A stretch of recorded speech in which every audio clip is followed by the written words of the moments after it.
Stirring the coffee with chopsticks using the vortex method, the only true way to optimize the taste of your coffee at the molecular level.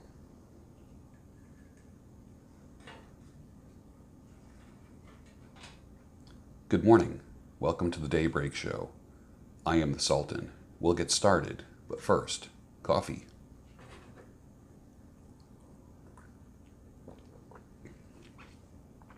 Perfect. Absolutely perfect. Now that's a way to start a Monday morning. That was half Indian Monsoon. That was from John Williams. Gift from John Williams, who got it from St. John's Roasters or St. Thomas Roasters. I'm getting my Virgin Islands mixed up. In Lingelstown, PA. And the other half of the beans were from Maryland, from Justin Darling. That was a gift from one of my clients. So I put them together, and the blend is out of this world. But I'm going to have to do more of that Indian Monsoon. Wow, that's really good. So I'm going to start looking for that. Probably roasting my own Indian Monsoon beans. That would be good.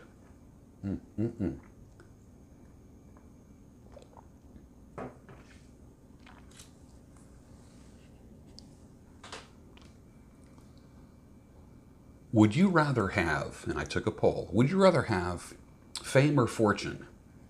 4% said fame, 96% said fortune. And I thought that was interesting. That reminds me of the question.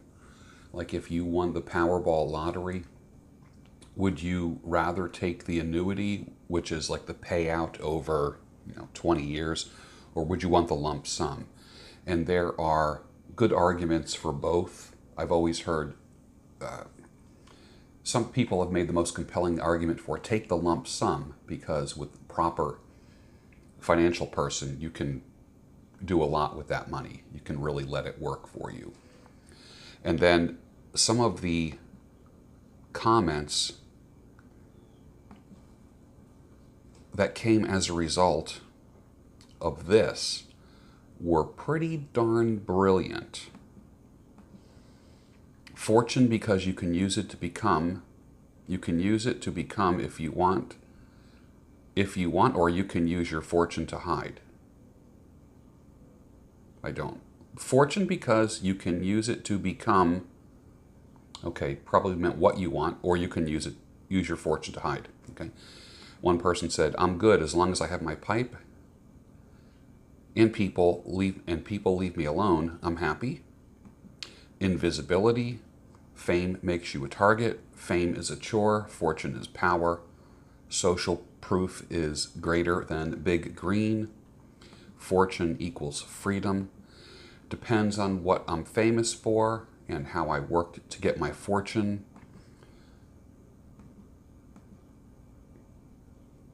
Fortune, enough to pay the bills and let me ride the motorcycle when I want. There's a lot of good answers, but I always thought this was really good. This one jumped out at me.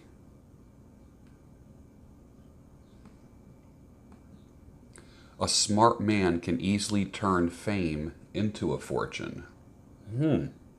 Interesting. That's thinking beyond the lump sum, the fortune that just magically appears.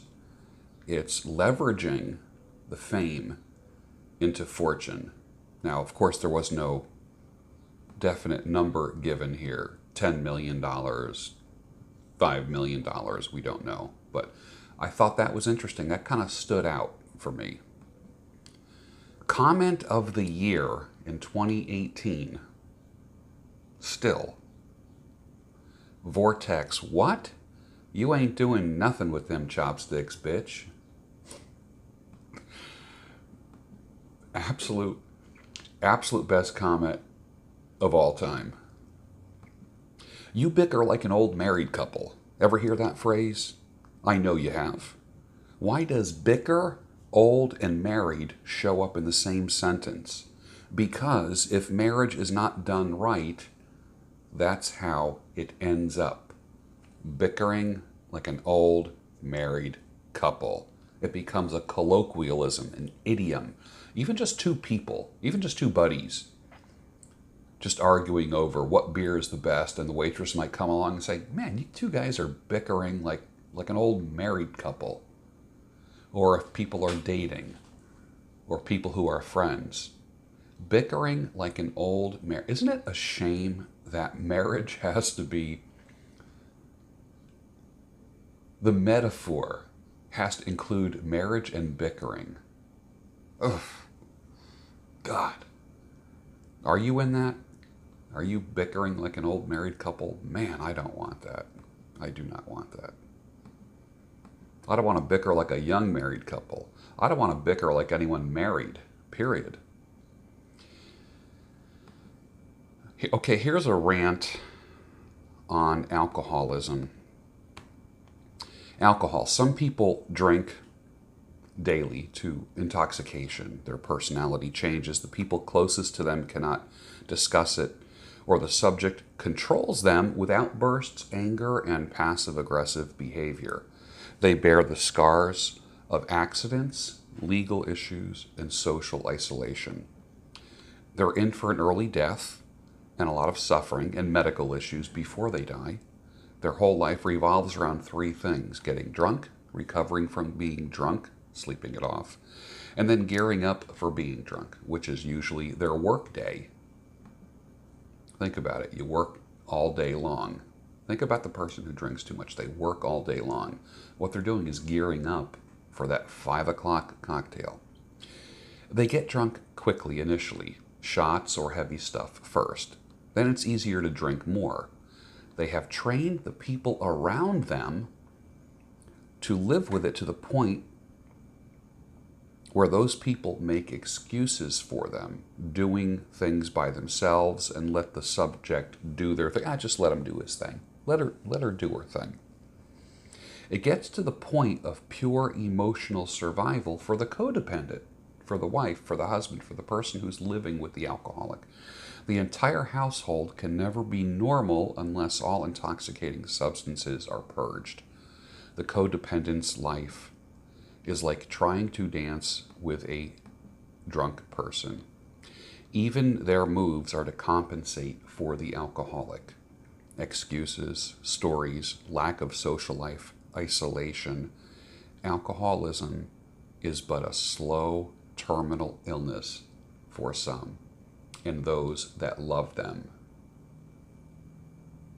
Do you have someone like that in your life? Put it in the comments. You don't have to reveal names.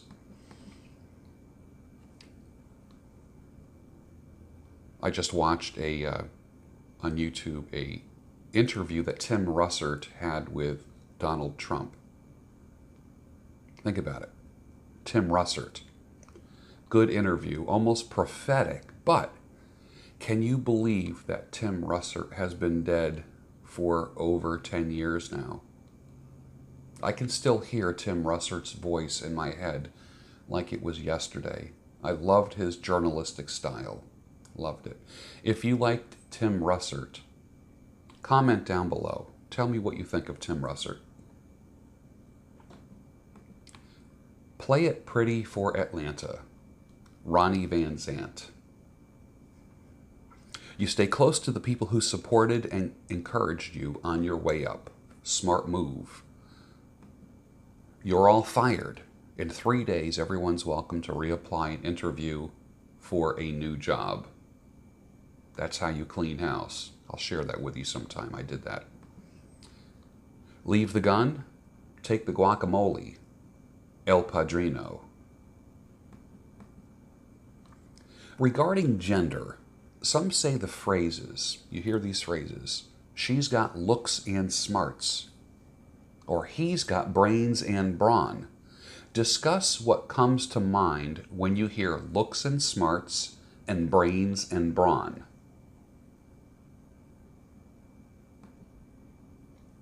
Got my tweed pressed, got my best vest. All I need now is the girl.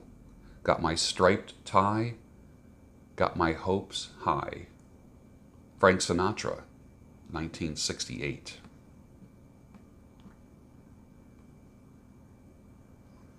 The Collectors was released on Saturday night. I hope you saw that. A little bit different documentary on people and their fountain pens, the people that collect. I hope you liked it. If you haven't watched it, please do so. One of the comments says, I swear this could be a modern day PBS special. I could see the Discovery or History Channel doing an Anthony Bourdain type show where you travel the world talking and interacting on subjects about coffee, pipes, and cultural wisdom. It would be a home run. That's from Jason Weems. Jason, I agree with you. I think it would be a hit. I like the Anthony Bourdain style of show. It's a shame about Anthony Bourdain, what happened to him, how he offed himself because of a girl. Not depression, it was because of a girl. Changed my mind on that. Do not let your roller coaster, men, do not let your roller coaster life be called depression. Well, I guess I must be depressed. No, you made the wrong choices. Now, is there such thing as clinical depression? I do believe there are biological downs and biological ups that we can use. I believe that most of the time when people use the word depression, what they really mean is discouragement. The answer for depression is medication. The answer for discouragement is courage. Rather than going for psychotherapy, how about going for courage? Therapists talk about the past. A good coach talks about the future and the courage that you need to approach your future, grab it by the balls, make money, have healthy relationships, be productive, and live a life worth living. Let's read a letter. Good afternoon, Sultan. I'm semi-retired at the moment or semi-stuck. I'm 63 years old. I was the president of a telecommunications company in the Philadelphia area for over 20 years. Director of operations for the, I'm not going to give the name because I don't know how private that this person wants me to keep this.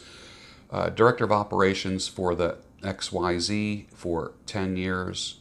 I became a widower as of 1/23/19, so January 23rd. This man's wife passed away after 36 years of marriage. A different form of grief than divorce, I would imagine. A topic you may want to touch on in the future. The Daybreak Show is my morning meditation, and you are a breath of fresh air, my brother. Continued success. Peace. And then he gives his name. And my response is, that is a good interview. That is a good topic for future.